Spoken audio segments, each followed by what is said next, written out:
as Allah Harlan.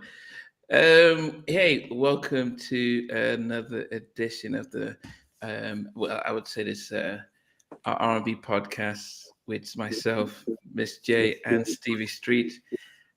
Is there an echo there? How are you guys doing?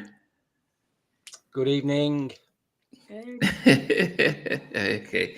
Well, I know today's Super Bowl Sunday, and so I hope we're not going to keep people away from the hard time shows and stuff. But um, we are focusing on a very unique album, and this is Mary's Gratitude album.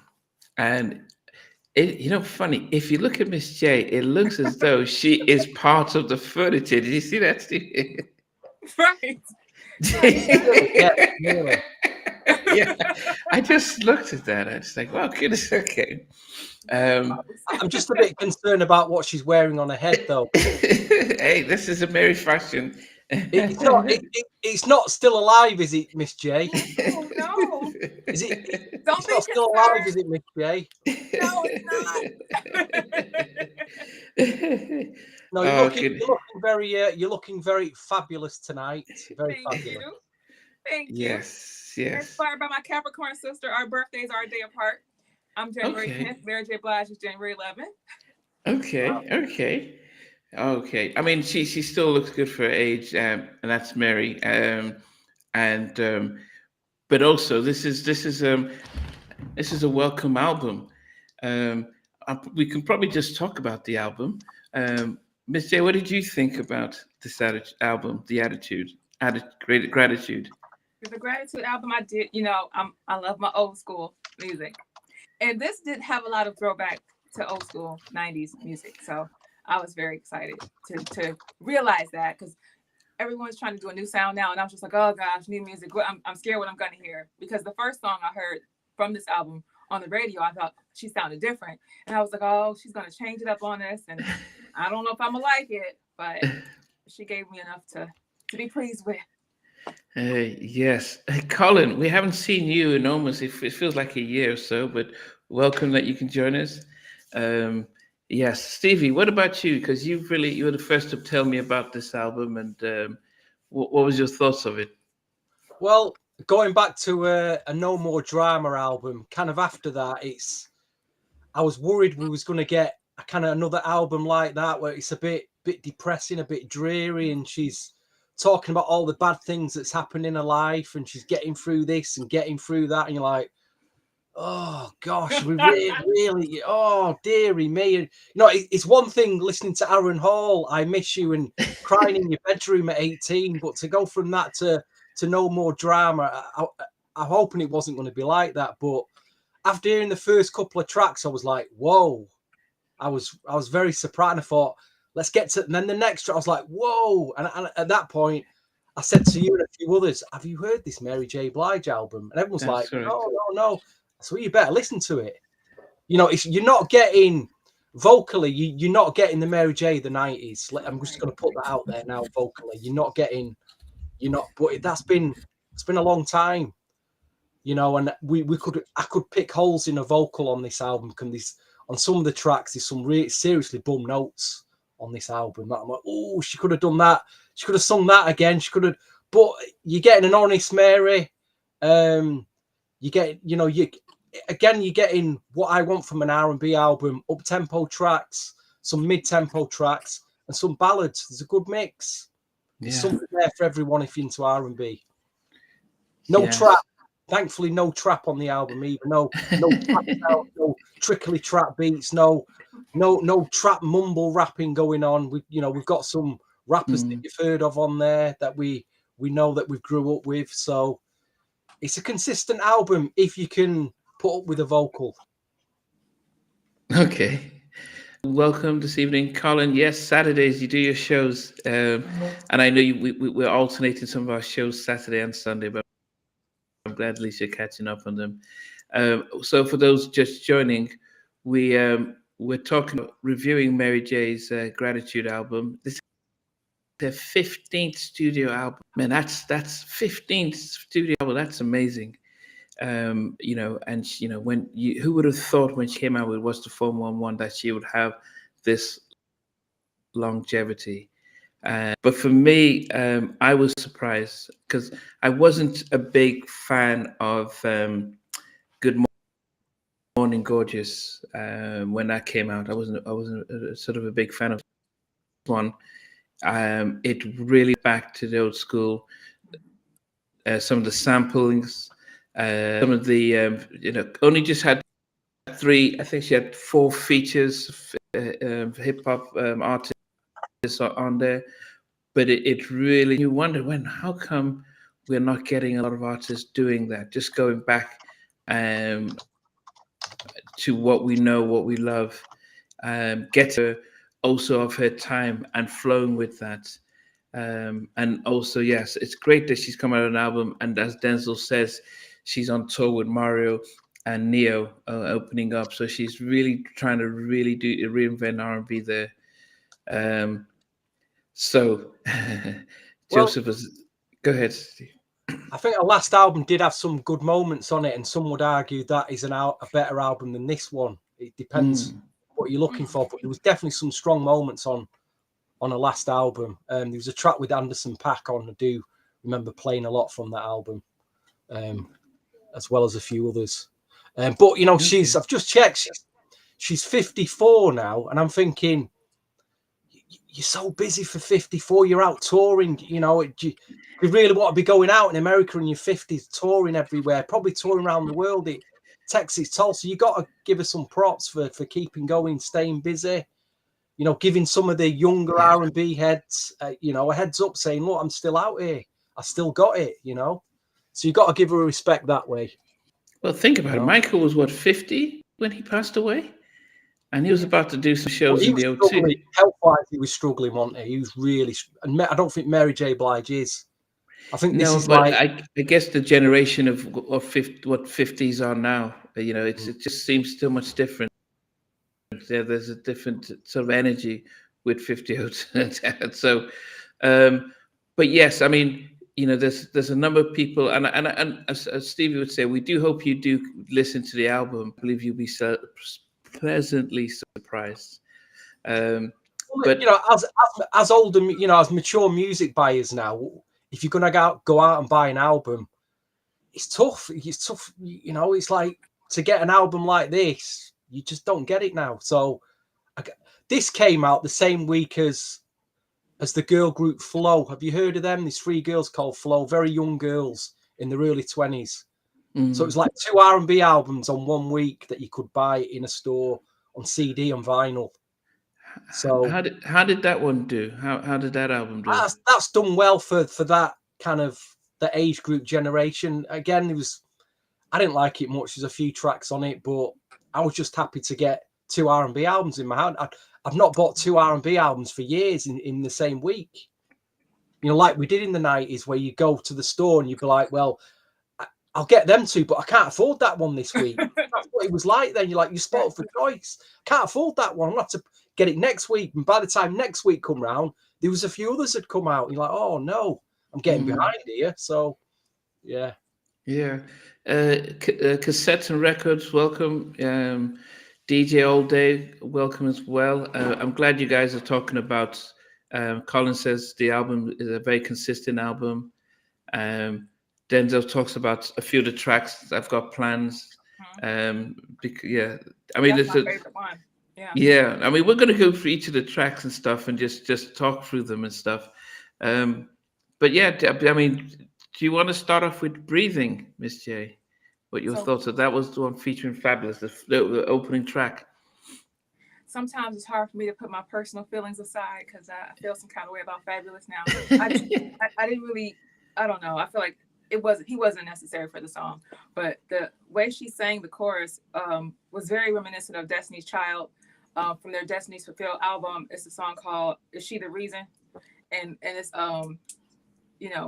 the way they sing, she sings it just like Destiny's Child sings their song for the chorus. And so that, it kind of I think it would make people listen, pay attention to that.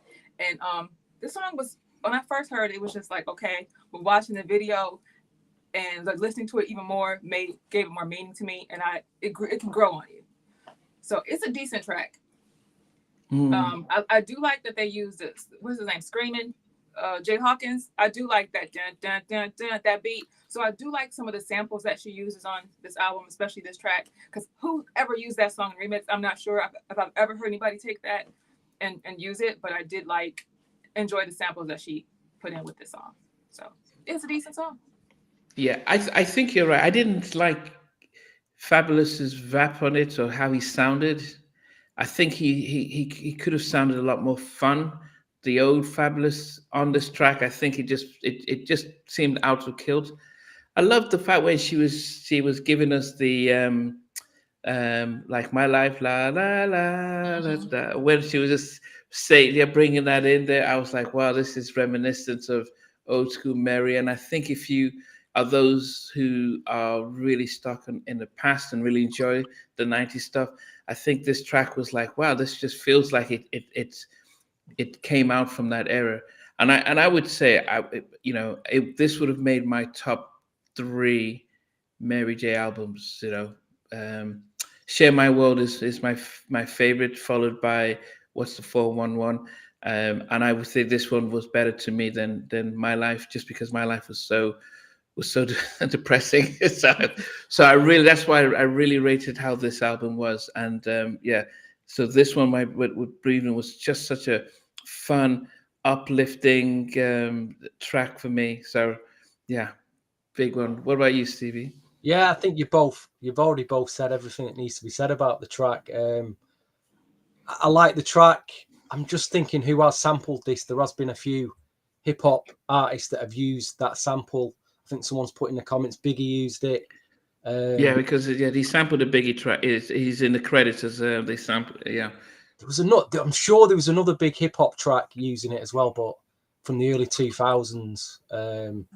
Is there one to say dun dun dun dun F the F pop? Dun, dun, dun, dun. I can't remember. Was it the Alcoholic? Somebody might know. The yeah. What's your issues with Ori? What are you said something there about Fabulous, Miss J. You're not gonna go on, let's do a bit of digging here. What's going on here, Miss J? No, he's not a good guy. I don't he doesn't want to party with Diddy, but I like that in him. But the way he made the headlines for it, how he treats the mother of his child. Fair enough. I don't like him. All that aside, though, what do you think of his rap? What do you think of his rapping? I didn't like it because I honestly, when he was younger, like younger out, like older back in the day, I feel like he was more energetic, or that's right. Yeah, were more fun or something. Like the play on words were more enjoyable. You know how some people can have a personality that you might not like, but you enjoy them anyway. Like I think I was just his rap annoyed me so much. It reminded me like, wow, I don't like the man. I'm like, okay, yeah. Next, I didn't even want to finish hearing him. I listened to him, but I didn't. Did you pay the hair? Did you pay the hair salon a visit today? The closet. The closet to get. All right, okay. Wow. This is all for Mary. I'm not usually blonde. This was just for today. Changing up. Well, change it up on you. You know what they say about blonde ladies, don't you, Miss J? They have more fun. There you go. And on that note, next track, Nnamdi. Yeah, I mean Denzel was right. He said the community worships My Life album. Mm-hmm. So the 3 albums the 2 albums that are almost sacred is the Wait to Exhale and the My Life album. If they're up against any other track, it just blows it. But that's why it's a bull album. But I thought this one had a lot more fun. I had a lot more fun with this one. Okay, so why did I just remove that? I just had it here, and it's never. Need You More is the next track. Yeah, Need You More, and this one features Jadakiss. Mm-hmm. What did you think, Miss J? Another throwback to old school with the Destiny's Child. Well, not Destiny's Child, the Destiny's Child of the 80s, 90s. In Vogue. Yeah. I love the Hold On sample. See, if other people using this hip hop or rappers, I really don't pay attention to a lot of rap music because I stopped liking. I love old school. Like I like Heavy D. So after Heavy D and Tupac, I really don't care.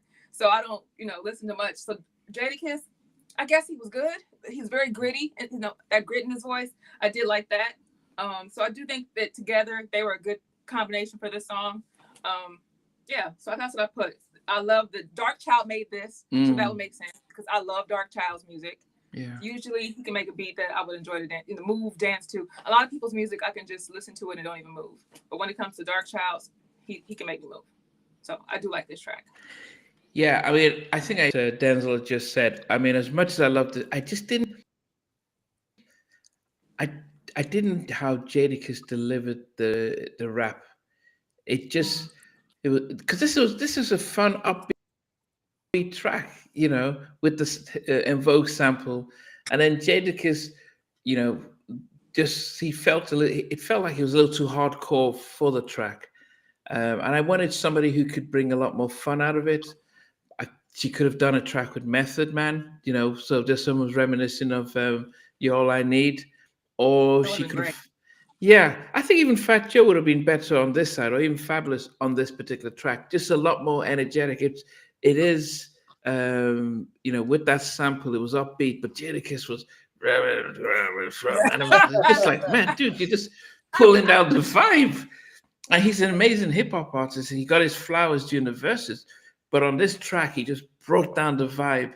I would have loved to see maybe C's a little or Mace, something fun. It would have just gone with it. So that was just my only gripe with it. Just loved how they played with how they used the sample. Actually, I'm looking at the credits, and all four members of En Vogue, plus Denzel and Foster and McClory were all credited as writers. So a little credit there. But as I said, you're starting the album with "Breathing" and "Need You More." You're just like, oh man, this is it. This is it. As I said, I just Jadakiss as good as he is. I think he became a little too hardcore for this. People are laughing at me, but hey, actually, I probably would have loved old school Mary rapping on this herself. Like, yeah, you think I couldn't handle this, and yeah, that was it. Steve, your thoughts? I was stunned. When I first heard it, I was like, "Whoa!" If I'm going to be hypercritical, though, I don't know who's done the mixing or the mastering on the track. It's pumped up a little too much. I can just tell if I got the track up and I seen the levels, it'd be going into the red.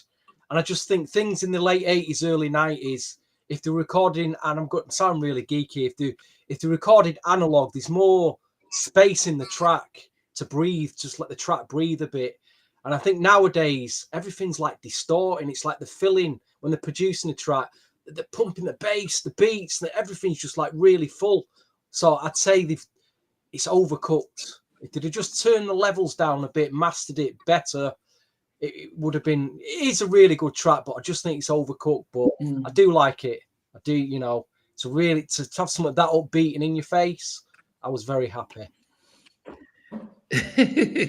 But what did you make of Jadakiss, though? I mean, did you think it fit, or did you have any concern with it? Just what he does. That's Jadakiss. Like you say, he's got that grimy New York rap accent. I didn't think it didn't fit or it did fit. I just thought it's just him doing what he does. I mean, as a DJ, could you imagine? There's only one. The track at the end, which we'll get to, the rapping. That would. Yeah. Issues with Nnamdi. Didn't really have any issues with it. No. Okay. But if as a DJ, we just had two tracks, "Breathing" and "Need You More." Which of the two would you think would do better on a dance floor? I mean, I'm sure both will. If you were to pick one of things, I think the first track, it's a good warm-up track when you're coming into a club. That's pumping through the speakers. It grabs your attention. I think I'm just looking at the tempo of the track. You'd need to play the second one a bit further on when people have had a few drinks. You want to get them dancing. That's going to get people dancing. So that's what them two tracks do for me. We're on to track number 3, "Beautiful People." Miss J. Beautiful People. I put here that I have notes that I love the positivity that she's embracing on this track. but I said it's a decent song. I'm so used to Mary being kind of depressing with her lyrics and sad that I was just happy to see her being positive, you know. So that's what I put. Decent track, and I love that she's doing affirmations, self-affirmation still, and positivity, and it's up tempo. So it seems like there's a pattern with this album that she tried to do more up tempo or mid tempo songs. Okay. Sagittarius was saying that Invoke don't get enough credit, and probably you're right, because they started off and we had a slew of female artists that came in, and they easily got pushed back. And but I would say this was I didn't like the you know, it's beautiful people. It was an okay track, but it just, you know, after the hype of the first two, I just didn't like. It's more like a dance track, and I just didn't. It wasn't. It was probably, I would say, it's probably my least favorite on the album. You know, positive, great, but probably my least favorite. And if it wasn't on there, I probably wouldn't have missed it. But yeah, there was just something about it I just don't warm to, and especially after it starts off so well. But it's a good track and everything, but just not my favorite. Steve, as usual, there's always a moment on this podcast where me and Nnamdi completely disagree with one another. And this is that moment. It's produced by Kate Renada, and if you've been a fan of the Kate Renada production for the last, like, I don't know, 8 or 9 years, you know, he's pretty. He's there. He's always there with the sound. He's always looking forward, and I think this for me was one of the standout cuts on the album. There's 2 or 3 standouts. This is one of them. I think he's right. Production. I think it's an outstanding track. I just think it's one R&B heads would hear and want to buy it, would want to hear it in a club or the radio. It is very different from the rest of the album, but that's probably why it stands out. It's definitely a 9, 10 out of 10 track for me, easily. Okay. Yeah, I mean, that's yeah, I mean, it's definitely, yeah, that song gets a skip for me. I mean, oh really? Yeah, that's what Denzel just said. But for me too, I mean, I would listen to it, but if I was in a tight bind, I would easily skip it, and just so that I can move on. Are you aware? You're probably not, but are you aware of what Kate Renada's done production-wise in the last 5 or 6 years? No. I don't. Probably, but if you've not, I get if you've not followed his sound, then I understand. Yeah, if you're not into this, the sound, I mean, I just took it on. Let me listen to the song as it was, and you know, it just wasn't its best. But as I said, if you're into his sound, you could probably see a connection. But it was, as I said, compared to what I just started to listen to, it just felt a little out of place compared to yeah. That would sound really good in a club, though. You'd have to hear it in a club now. Yeah, I would say, yeah, definitely. It was definitely a sort of a club kind of stuff. But as I said, if I'm thinking about it from a Mary from this album, it just on its own. If it was a single, just out there, those things where you remember Beyonce had that track. I can't remember, Cowboy Carter, but the one before that album, I don't know what album that was. And if that everyone was doing some viral dance to. I can't even remember the album. I can't remember the song. If they keep playing it, you just get used to it. But on an album, it just as I said, it just did. Hence, unless you know the producer and you can play it differently. Track number 4. You ain't the only one. You ain't. Dun, dun, dun, dun. Miss J, what did you think? That grew on me. Like, this song grew on me because when I first heard it, I was like, "Where's her voice? That's not how Mary sounds." I'm like, this sounds like Stevie Wonder when he was in 1965 or something. That's the first thing I thought. I was like, is that Stevie Wonder? But it grew on me. So actually, I do like it now. It's yeah, and I love the video. So the video actually made it to me more enjoyable. So watching the video and see how they put that together with the song, it made me want to listen to it even more. So I think it's a good song. It's a good track. Oh, I haven't seen. They had a video for it. Boy, so. Video for it? Yeah. Oh, I don't know why they would do that. You know the piano real of dun dun dun dun dun. They're almost like they're trying to hark back to that. It was a nice little mid-tempo, nice little returning back to normality kind of stuff.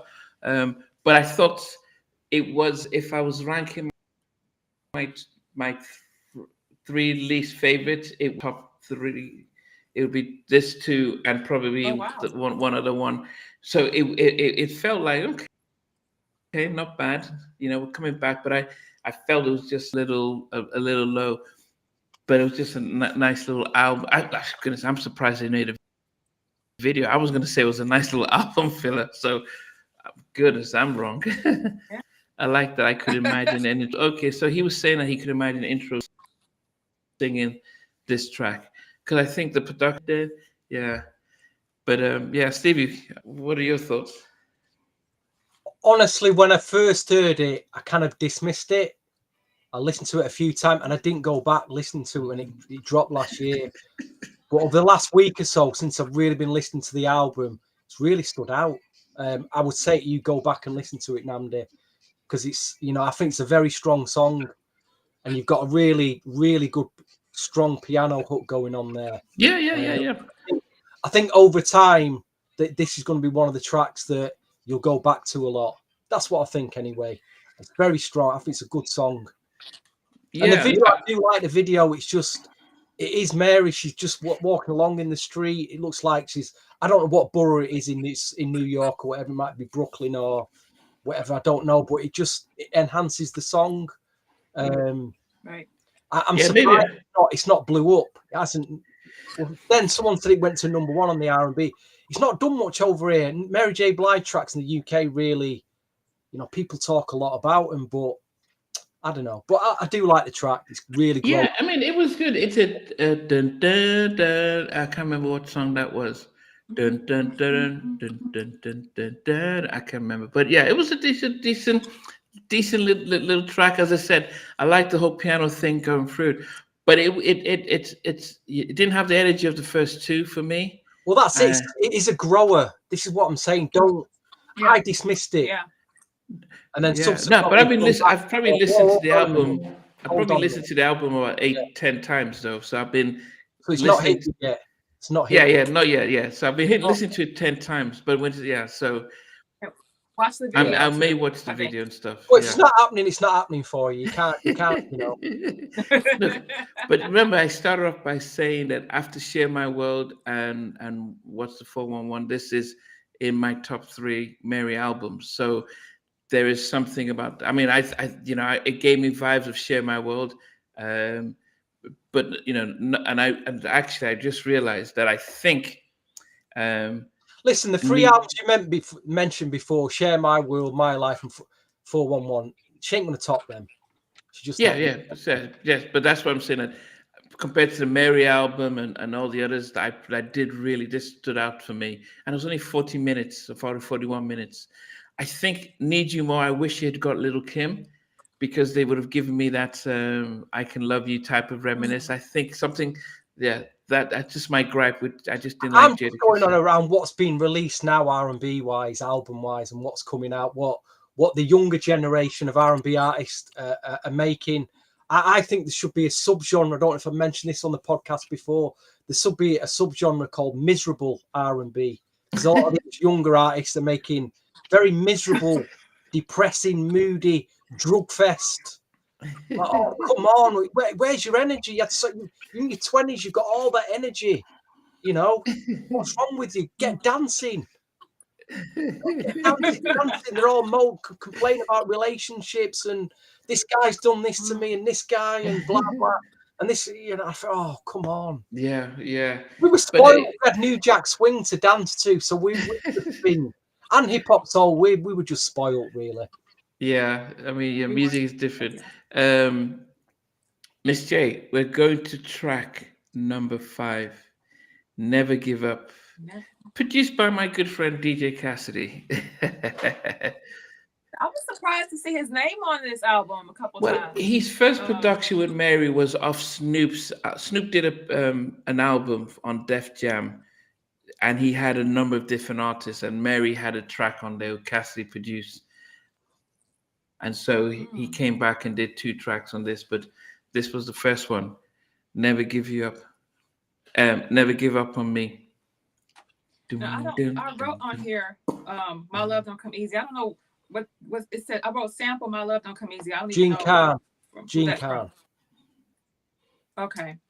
It's okay. It's a decent song. I wasn't really moved by it that much, but I only probably listened to it once or twice. So I don't know if it's one of those songs that'll grow on you, but I just put it's decent. It's okay. That's all I got. Okay. I was this was my jam. I was like, dun.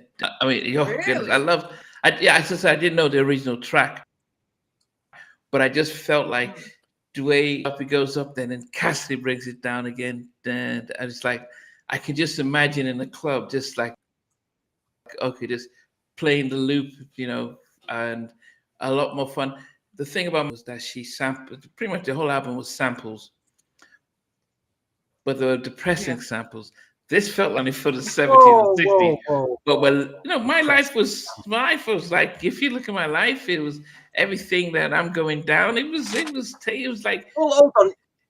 The sample Roy Ayers, Everybody Loves the Sunshine. That's not a depressing track. The lyrics, all her lyrics, all those things she was singing, everything she was singing she about. put the depression over it with her whatever she's going through. Yeah. So that was the vibe of that. But this one was more of a.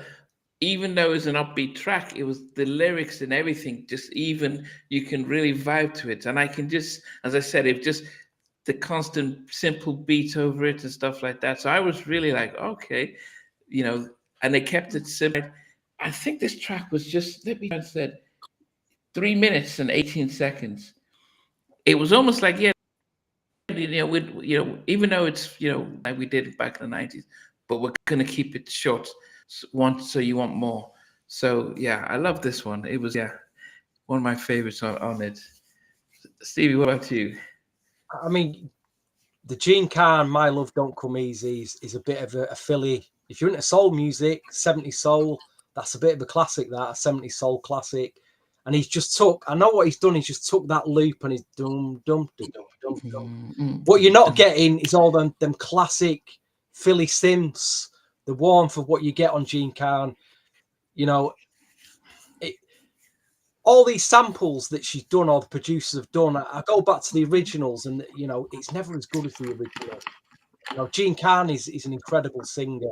I don't know where you two put Mary J. Blige vocally.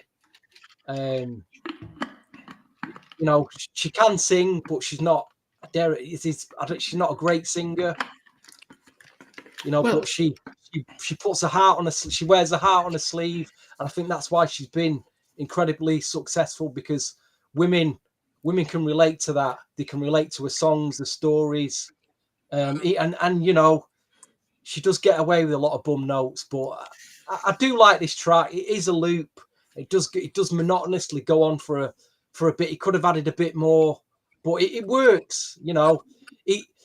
This is what DJs do. When you get DJs who go on to be producers or make tracks, they do a lot of sampling, and they use the knowledge of what they've collected to come up with tracks like this. But they're not DJs. They're not musicians, so that's what you're missing out on. You're missing producers who are proper musicians on top of that, who can play a bit of keyboard and do this. That that's when you get a good full production. Yeah, but I think if you think of the of what a DJ producer does, is like be breakthrough in the club. We're not trying to win you a Grammy, but we're going to make you. what can I do that's going to make people dance to this, rather than And that what can I do to make? Are people going to play this in 40 years? Is this going to be a classic? Is it going to get played on the radio? Is it going to mean a lot to? They're thinking of that. What can I do just to? They're coming from a DJ head. Yeah, remember when so Rodney Darkchild was saying that when he was doing which remix he was doing for Puffy, and he was going to play his, and he was whoa, just keep it simple, just keep it simple, and that's how we do it. And that's, Cassidy learned that kind of simplified, get them in the club and stuff. And it does what he, he does what it says on the tin. He just wanted to sample something that probably people knew. Oh, I didn't. I never knew the original. I probably did. I didn't know the original. I just. Well, you probably did. When you heard that, dum. Do you think I've heard that somewhere? You must have thought I've heard that somewhere before, surely.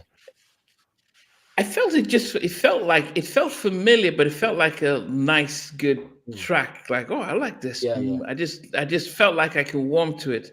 That's probably one of the things that you do need is, an upbeat kind of sample. That if this was, I can't remember the last time, but I could just imagine if it was played in the club, people would just like, oh, this is. Well, look, 5 tracks in. We're 5 tracks in now, and I was thinking, wow, what a fantastic start to the album. This is 5 tracks in. We used to get albums back then where one side would all be up tempo and the other side would be full of ballads. Right. I was just so happy at this point. I was just stunned. I'm like, yep, we've got that first side. It's in the bag. Now let's go to the next side of the record now. The more slower down, see if it's still hitting for us. So we got track number 6, Nobody But You. She slowed it down right here. She started to slow it down. I thought this, like you said, this was going to be the B-side and everything was going to be slow. She slowed it down, but then she picked it back up. But this one, I do have Slave Jam, Dark Child, nice groove. I like the groove on this one. And to me, I feel like there was a Stevie Wonder reference in here that made me, of course, I love Stevie Wonder too. So that caught my ear, and I really enjoyed this song. Thought this was a good one. Yeah, I think this was a proper throwback, a track that could have come out in '96 just easily. It just, wow, I thought, wow, this is, and it's not really me just thinking about the vocal talents of how she's vocal gymnastics. It's just how she's conveying a message and how they've kept it simple with that. And I think I love the fact that, she went back to Darkchild, who did that, who really emerged with some heavy tracks on Share My World. And that's why I get that type of the connection I have with Share My World. But I love the fact that she's doing a lot of Stevie by saying about how some of our R&B artists now are talking about, you cheated on me. I'm going to sleep around it. And she's going back to the traditional, hey, let's love ballad. Let me sing something about a relationship. And which is probably why, as I said, you can feel the familiarity of what we used to enjoy listening to. Because Mary, was a lot of heartbreaks, but she's singing love this time around. So that's why I love this one. Yeah. What about you, Steve? It reminded me something of the Faith Evans debut album. And you talk about 96. It reminded me of Faith Evans 95 album. But then again, Faith Evans was, you could tell there was a heavily Mary J influence going on there. The same producers and everything. But again, it's another grower for me. It's like you say, nice, smooth down, blah, blah, blah. Another grower. I mean, it just made me think, have any of you heard the new Weekend album? I'm talking about lyrics. We're getting, the guys talk about ending it all. That's how bad it's getting. It's not about ending it. It's like some zombie apocalyptic album. I'm like, what is going on? He's been going dark for some time, so this is like the state of R&B at the moment. I'm like, gosh. Wow. Pressing R&B. There's one thing I would say about this track, and I don't know if you say, but this it felt like it was inspired by a Teddy kind of stuff he did with Blackstreet. There was a way it sounded like, knowing that Rodney was on it, it felt like he went back to some of the Blackstreet type of Teddy production in some of it, but it, as I said, it comes from that mid-90s, and yeah. But you said you liked it, but you think you still need to keep listening to it, Stevie? No, I do like the track, but it didn't like stand out to me. But Jump out. It's a nice track. I'm not skipping. It's not one I skip anyway. There is a few tracks on here that I will skip, but this is not one of them. But 3 minutes, they're keeping it short. They're not trying to overload it and stuff like that. We go to track 7, which is another slow jam, probably even slower. And this is Here I Am. It has this type of, it has this kind of zzz. But what did you make, Miss J? I listened to the words of it in the video. I love the video. Oh, there's a video too. Man, I need to. She's giving us back like 90s 5 era. Like she had the red. She brought the red hair back. I mean, she looks so good. This could have been like done in the 90s. Like her look and everything. She looks so great with the red hair. And the lyrics though, what got me is that how we're used to Mary singing a sad love song, but this one it was her saying, "Here I am," like she's ready to love again. And I was that woman has been through hell and back. And we have heard about it. We've heard the hurt in her voice, the pain in her voice. We know from the stories of her ex-husbands or ex-fiancés, they put her through crap. And if I was her, I would never want to try again. I'd be done. So by listening to this song, I was just thinking, gosh, Mary, that's amazing that she's like, here I am. She's ready to love again. So like that was, I'm amazed that she even wants to try again. So that made me kind of like the song. I like the message that she gave us in this song. I'm all about messages, y'all.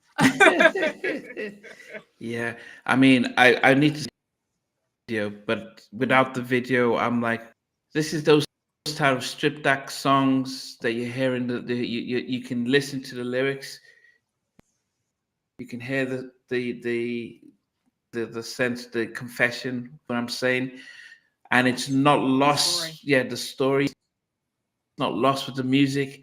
And this is something that Adele did very well when she was singing some of her songs like Hello and stuff, where you can hear what she's saying and the stuff around it.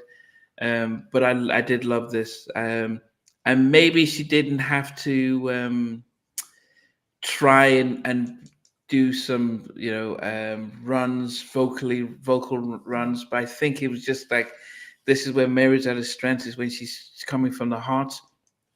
And as you said, it could be something that she's ready for in how she's saying it. Being vulnerable is where Mary's at her best. And I really did like this one. From the first time I heard it, it's one of the things where as I'm listening, I'm hearing it's like, wow, take my time with this. Being the shepherd, almost Blair was putting on a note. Wait, the ladies, okay. Listen, in the 50s, it's hard. You got to work hard to keep the weight off you once you get past a certain age, and that goes for men and women. And if women have had children, gone through menopause, it's even harder. I think she's still looking good. A bit of paper, but she's still looking good. Yes. No. Okay. And no, it's not that we and we admire talents. Dell is a vocal talent. But anyway, Stevie, what was your thoughts about me? It's like it's the old hands in the air moment, isn't it? It's the old get the candle out, the gig, and wave the candle out, and tear in the eye, and you've always got to have this moment on the album, and this is it. She's got a ball gown on, she's wearing a heart on the sleeve, and she, like you say, she's ready to love again. And she needs that moment, and it's R&B artists can take something from that. Do a track where you put it all out there. Don't be afraid. Mary can do it, so can you. And Mary does it well. Here she is. Okay, so we go to, I think the next track. This is track number 8. It's one of those tracks where you where you listening to this album on the go, Nnamdi, just to No, remind no, me. no, no, no, no. I think when It's you not bad think thing. about the title, you're like, okay, how far we've come. When you normally you just don't F up, you put the lyrics in there, but she just went, don't, yeah, well, I don't, kids could be watching, but don't F up. 2 minutes and 54 seconds. I feel like this is a continuation of the previous song. Like, here I am, I'm in love. Now, don't F up. Don't mess up. That's what this was. This is the continuation of the story. So, yeah, that's what it is. It starts off with I'm in love, I'm in love, I'm in love. But, yeah, don't mess this up. So, that's what this was about to me. It was okay. It was decent. But I was surprised that she gave that title. When I first saw it, I'm like, oh, my Lord.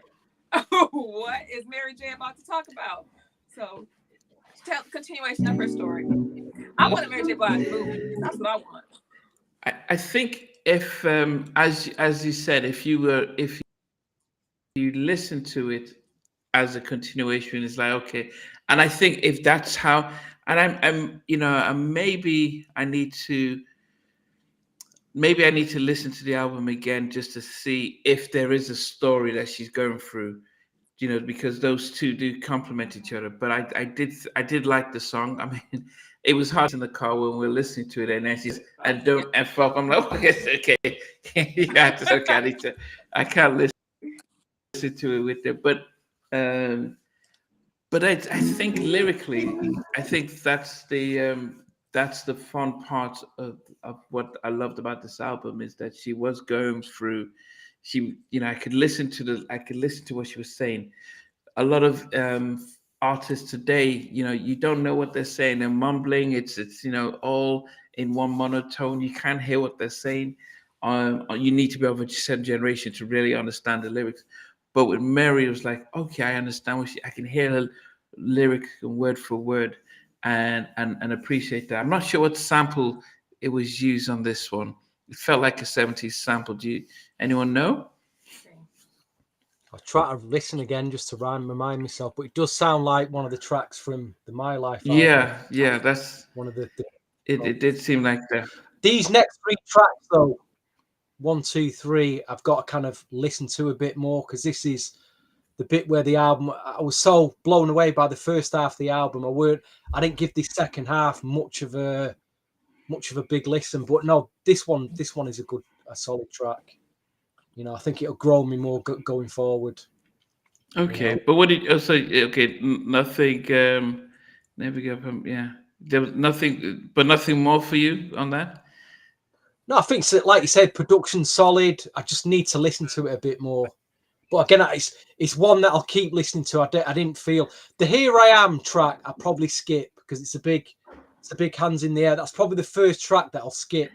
This one I'll probably listen to a bit more. Like I said, there's two tracks on this album that I'm skipping. "Here I Am" is one of them, but this one I'm not skipping that one. Okay, don't skip that one. Miss J, I can be your superhero, superpowers. Track number 9. When you look good, you Lots should of be this one. celebrated. You know what I got from this? When you look good, you should be celebrated. That's what she said. that is a lyric in this song. When you look good, you should be celebrated. I said, not really. Okay. Well, I did like this. I thought it was a decent song. I think I liked it. It was because of the moments of the song that made me go like, what are you talking about? Okay, that was cute. So it was a cute song. I'll say that. Yeah. I do like the first side better than the second side, B side. That's what I'm gonna call this side. But it was cute. No vocal gymnastics, but cute. I thought this was more of a song that she was trying to if you were thinking of a song that was more current. Production wise, it sounded like a current kind of production. Vocally, it still sounded like Mary, but almost as if she was trying to be like how some of the most R&B artists are singing now. I don't know any of the producers on this, but it was a nice, decent track. So I wouldn't skip this. I would still flow with it like I would with "Here I Am" and "Don't F Up" and "Superpowers." I'll still be flowing with it the same way. But yeah, I did enjoy it. What about you, Stevie? Yeah, it's another like I'd say between 6 and 7.5 out of 10 for me. It's a solid track. Again, I need to listen to it more. It's not one that I've played a lot since I've got it. It's not one that I've gone back to a lot. Probably because of the tempo of it. But yeah, it's a solid track. It's a solid enough album filler. That's what I'd say this track is. Yeah. An album filler. Yeah, as I said, I think if you think, the album had 12 songs, so for it to have a few that good above average songs, that wasn't a bad one. We go to one that Dr. produced solely. I Can't Wait for You. It's a relatable track. It's a what? I feel like it's relatable. It's a relatable track because you don't really hear from Mary J. Blige a song about somebody leaving her text message on red. It's talking a lot about an undecisive guy. And like, I'm not waiting for you. I got you. While you over here deciding about whatever chick you want to text back, you're not texting me back. I'm not waiting for you. That is what this is about. I'm like, Mary J. Blige, people do that to Mary J. So unless she just wanted to sing something other people talked about or lived, that's what this song was about. And I was kind of surprised to hear her singing about something like that. Like, I would have never thought she's talking to somebody leaving Mary J. Blige on red. You know how men do. Y'all got more women than men out here, so y'all might have 20 women that you're talking to. Steve, you're always talking about side chicks and stuff.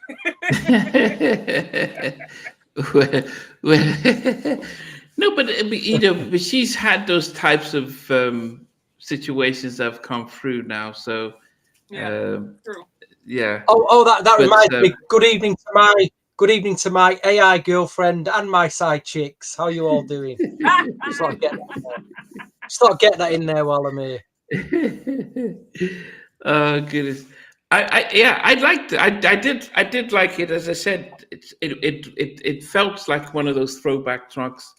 It felt like it was good on the album. But as I said, I was more inspired by her up tempo stuff. But I as I said, it continues the vibe that started off with Here I Am. It just continues that vibe.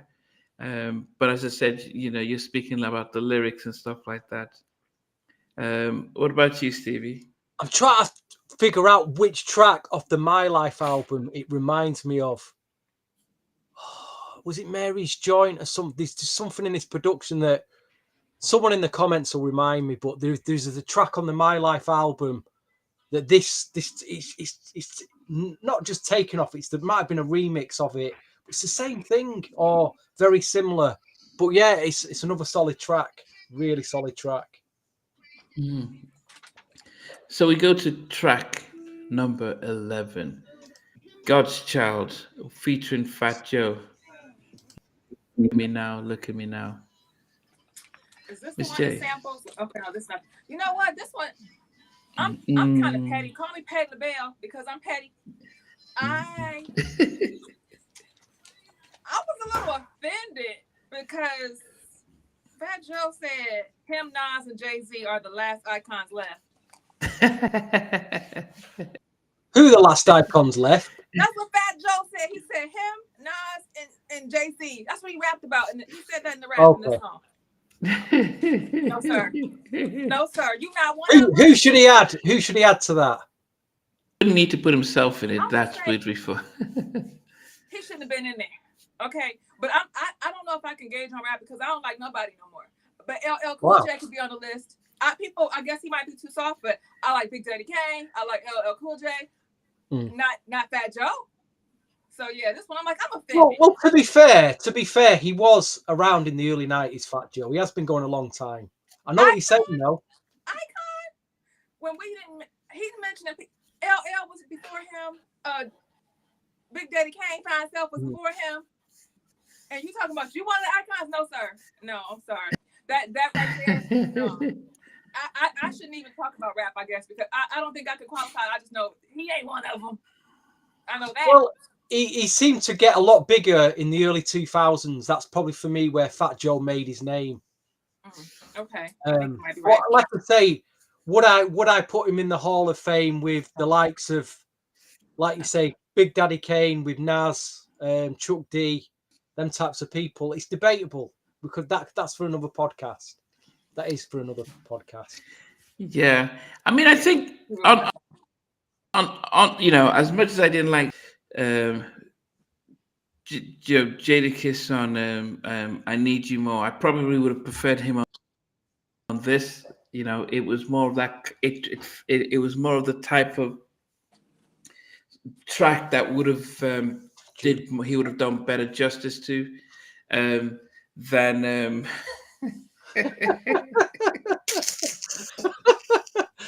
Why you some Julian Assange, Nnamdi? Actually, you do look a little bit like, when you think about it. We're just cracking up. Put that comment up here. I can take a bit of roasting, Nnamdi. Take a bit of roast.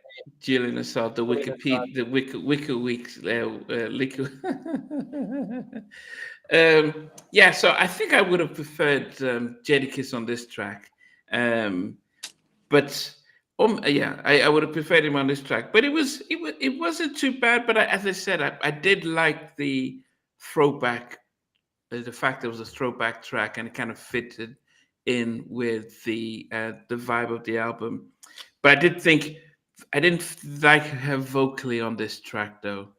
I just didn't feel like it got the best out of her vocals on this particular track. So that would be my only gripe, is that I just didn't. It was like a nice hardcore hip hop track. If Jadakiss was rapping, she just sang the hook, maybe, but I just didn't like how she sang across it. So yeah, but that was just but as I said, it's out of 12 tracks, I was cool with it. What about you, Stevie? It's a skip for me. I get it. She's doing a bit of bravado on this track, telling everybody that she's, I'm still out there. I'm still doing this. I can still. I get that. I get it.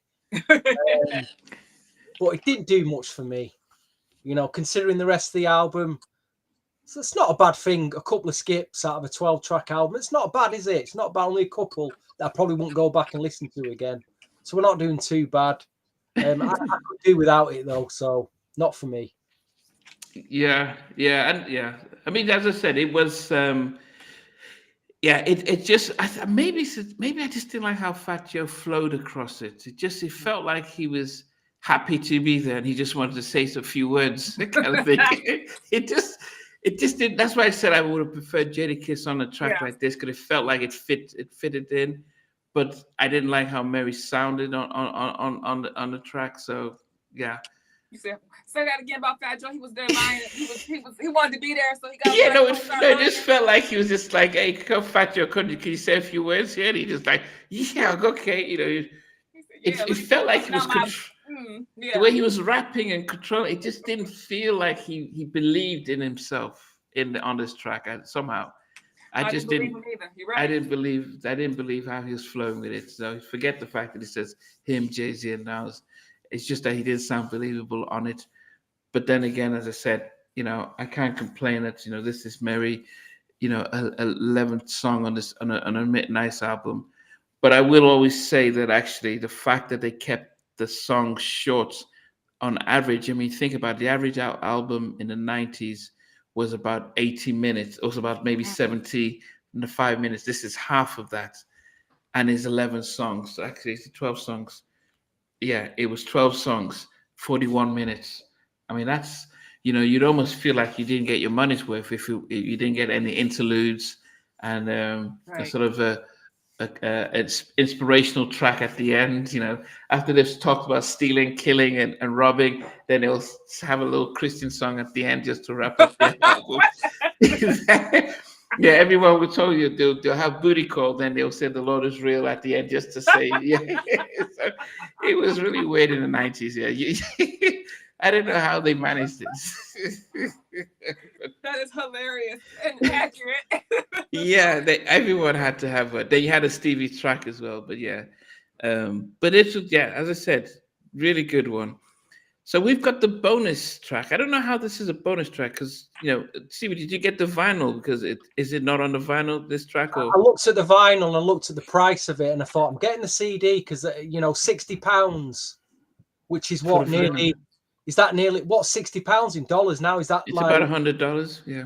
$75-80? I thought it's just too expensive, so I got the CD. Did it say bonus track on the CD? I don't remember, but I can't remember. Okay. I went for the humble £11 CD. I would like that double vinyl. I would like it immensely. So, okay, Miss J, what did you think of the bonus track I Got Plans featuring, is it Ferg? Yeah, I think Yeah.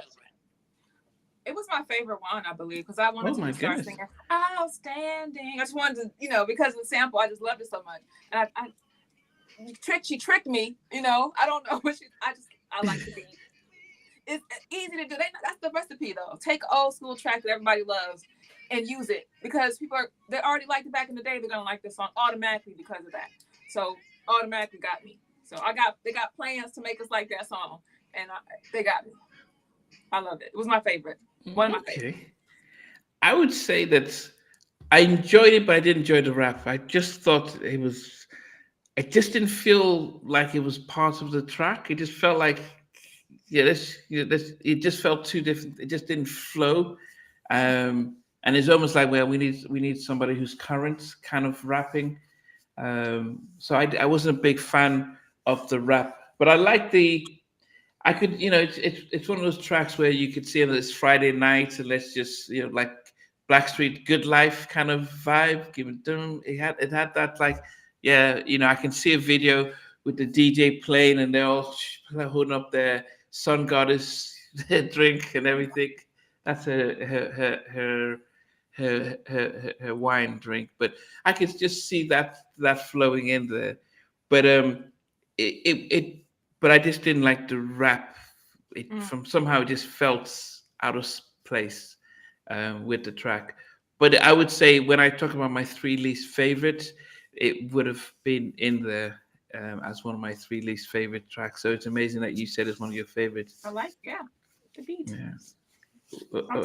Sometimes you want the beat and you just round out the rest of the stuff. And I think that's what the song did for me. I just was going with the beat. What about you, Stevie? What did you think of it? I didn't like the rap like you, and I've actually done an edit from the radio. So I took the rap out. It took me a while to do it, but I've got a version sat on my computer without the rapping. And I was like, Wow. I've done it. Done a nice little radio edit without the rap. For those of you who are hardcore Gap Band fans, you'll know it's not outstanding what they sampled. But to the majority of people hearing that track for the first time, you're going to think it is outstanding, the Gap Band. But it's actually I Found My Baby, which came out years later on another album, which is a very similar sounding track to Outstanding. Both great tracks, though. If you've not heard them, if you've not heard the Gap Band, I Found My Baby, go and listen to that because it's a great, great track. But on the internet, it does say that it samples Outstanding. That's what it says on. There's a website that shows you sample tracks used, and it does say it was. Well, I would say you just go and listen. Go after the show, YouTube, Gap Band, I Found My Baby, and you realise that's what. I thought it was outstanding at first. Then I thought, well, hold on, there's a few of the bits going on in that track that I thought that's not outstanding. That, and like you said, I realised it was I Found My Baby. Do they use the same song though? Like Marvin Gaye was a person that would use the same music for different songs. It's the actual chord changes when you listen to the both. You realise. Okay.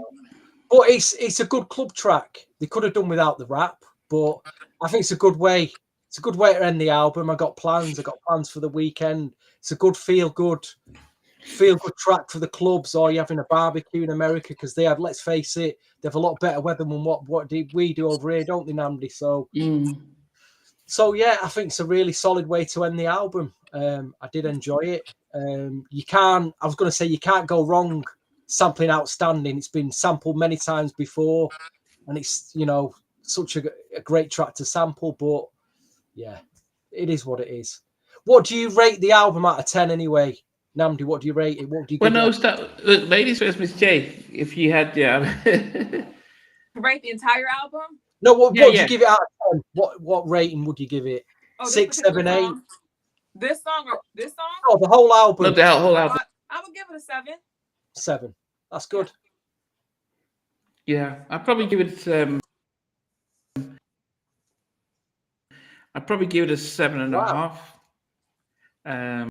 It started well. And maybe because I have new music that has been that consistent. Now, I remember speaking to Sean Rivera from As Yet, and he was talking about, yeah, he could hear her vocals and she was off there. And I think the good part for me is that I don't have that type of ear to hear those pitches, or you were saying that the mastering wasn't great. I don't have that type of an ear. So I'm listening to it and I have a very different. So for me, scoring it high would be some of the how it's taken me back to the old school, how it's like, oh, this is a new Mary track that I really enjoy. And I'm almost rating it as I would now. I wouldn't go and start thinking, oh, if I was to light it up to My Life or a Breakthrough or any of those albums, because that was made in that era and she was singing at a different level. But for us of today, I would say, man, this is a nice 7.5 album, taking away all the technical areas that I can hear that people a lot more advanced in hearing can hear, which Stevie said, yeah, some of the vocals were off. I didn't hear any of that stuff. I did say in some of the tracks, I didn't like how she sang. What track was that? I mean, in some of the tracks, I mentioned that I didn't like how she, not Superpower, yeah, God's Child. Maybe I didn't like how she vocally sounded, but I wouldn't really go in depth like that. Well, But what about you, one of my favorite tracks on the album, that Beautiful People, there is 2 bum notes on that, and I would have, as a producer, I would have, I'd have just said, get back in the booth and just. There's a word she sings the word day, and she goes day, and I'm like, whoa, you can't. How has that got on the recording? Please, you won't miss it now. You go back and listen to that track, and when she starts singing day and then day again, you'd be like, oh no. But I'd have made her go back in the studio and just do that properly. I can't believe it. But they could have tidied it up though with the auto tune and stuff. They could have fixed it. Sing it properly, sing it in tune. That's all you got to do. She's a singer. This was, But I'm surprised it even got on record. I'd give, as an album though, I want to give it a generous, very generous 8 out of 10. And before y'all go, whoa, okay. 8 out of 10, what are you giving it 8 out of 10? Well, what's coming out now? What is album-wise? What is coming out now that's 8, 9 out of 10? I can't think of any albums that. And she's trying to give us an R&B album that we wanted to buy, that we used to buy back in the day. So, or like you say, it's not perfect. It's got flaws. It's got a few skippers on it. But I'm happy with this. You're not going to get many more albums like this moving forward. You're just not. So enjoy it for what it is.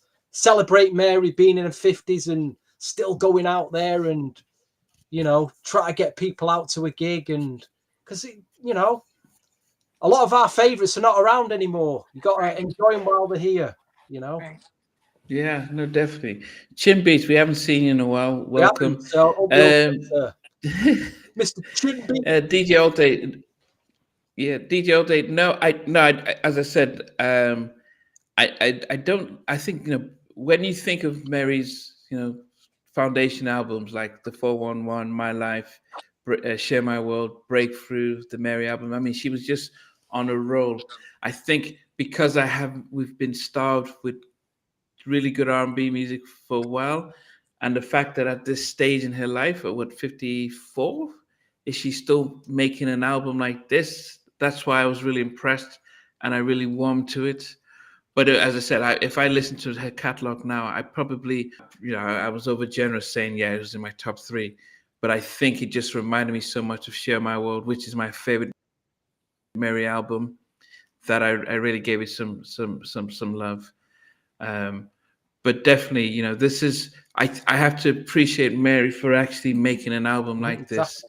and then going on tour, because no people Yeah. aren't doing it. You know, people are running away. I mean, I wish Beyonce, you know, I wish Beyonce did a proper R&B album.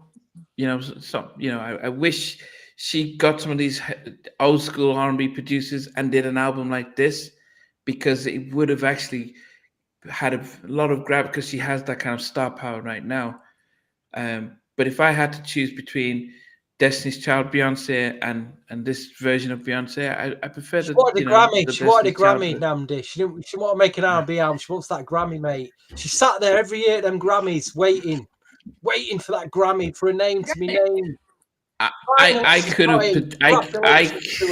You might get your R&B I album could now. have You might actually get it no. because she's got the Grammy now. I could have predicted that she was going to win it, because Jay-Z said to them, "Hey, you guys, this time last year, he says he put them all on point, and they all were afraid of him, and they were like, oh yeah, let's see." Yeah, he just said, how come you haven't given her a Grammy for the best album? And then what did they do the next year? Coincidentally, actually, he said that he said that a month later she drops this album, almost like saying, we're going to drop an album. You better think about it. I'm going to make you an offer you can't refuse. I'm not going to get any of you into the Super Bowl unless you give her this album. And then, yeah, cool. Surprisingly, she wins. So, yeah. If you make a terrible country album, wins a Grammy.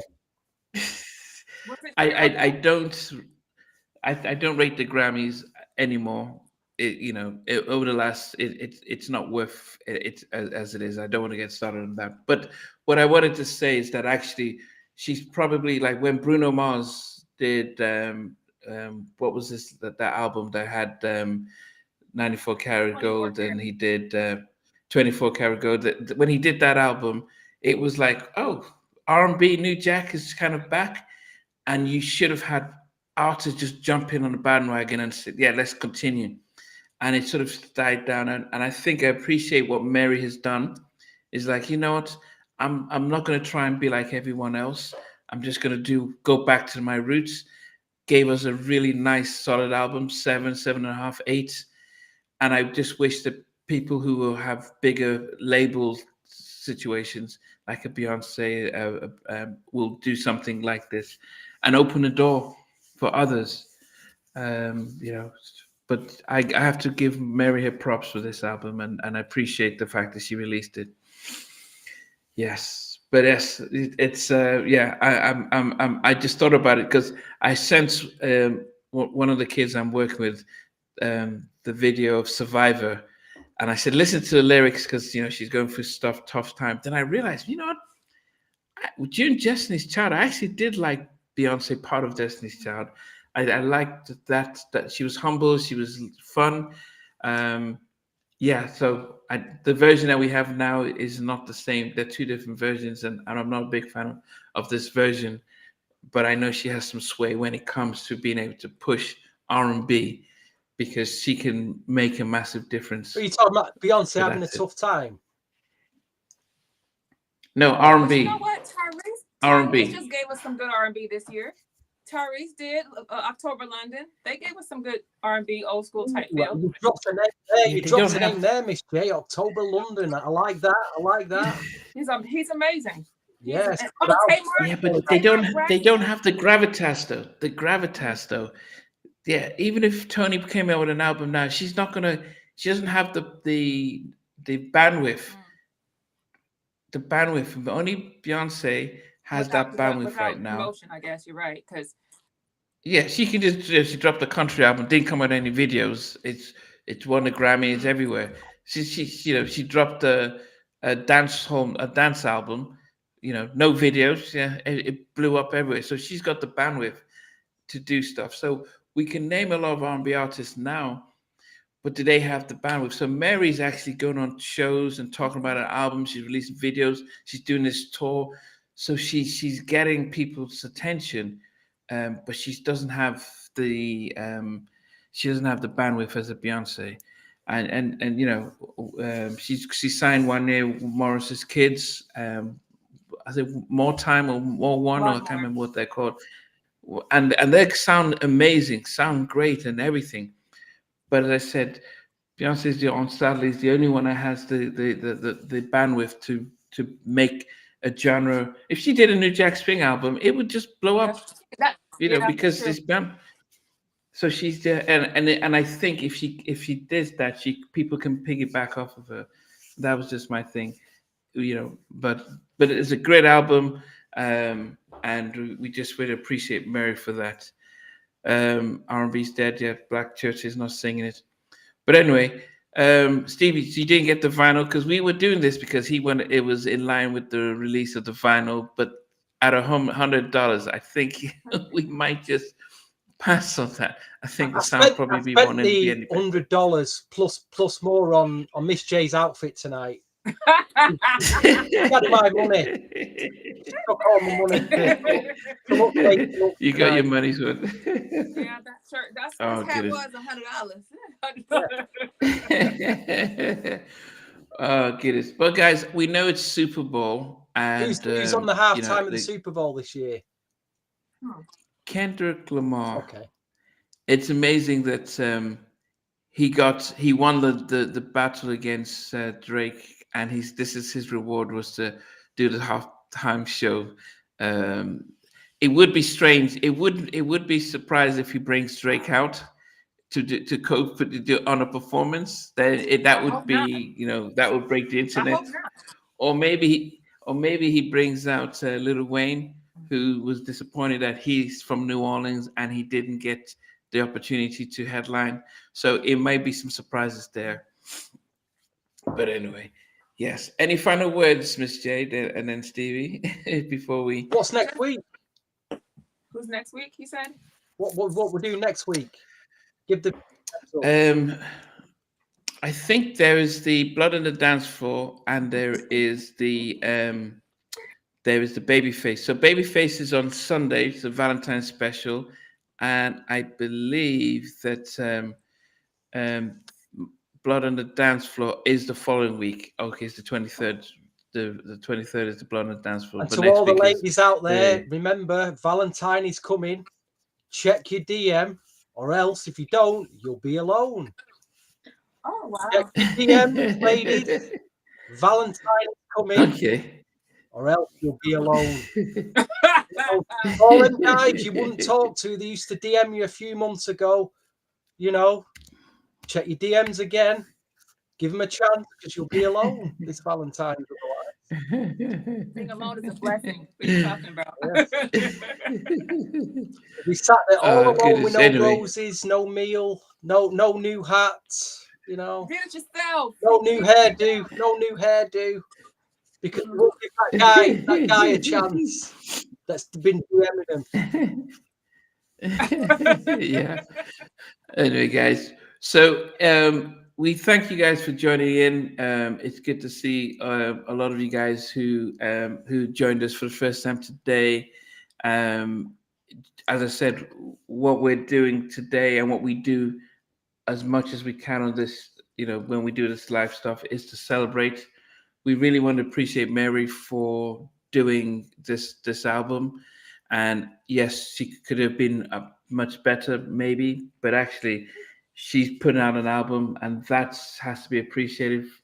We hope that more artists can come out with some good stuff, but we appreciate the fact that she's given us stuff to listen to. We're going to be celebrating more music in the coming months, in the coming weeks. As I mentioned, for the Valentine's specials, Babyface, Tender Lover, we're doing Michael Jackson's Blood on the Dance Floor. We're doing New Editions, One Love. We're going to do Tony Braxton's debut album, and Colin. And one day I'll get to interview Teddy Riley. Thank you, DJ all day. Yes, Monday was my birthday, and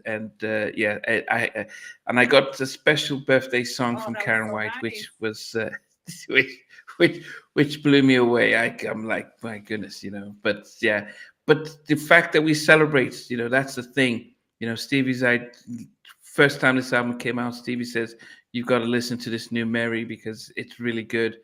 and that's what we want to do. We want to keep it as positive as we can and celebrate the good things. And there's So, a new Jack album yeah. by a guy called Pretty Rico Bands. Check him out.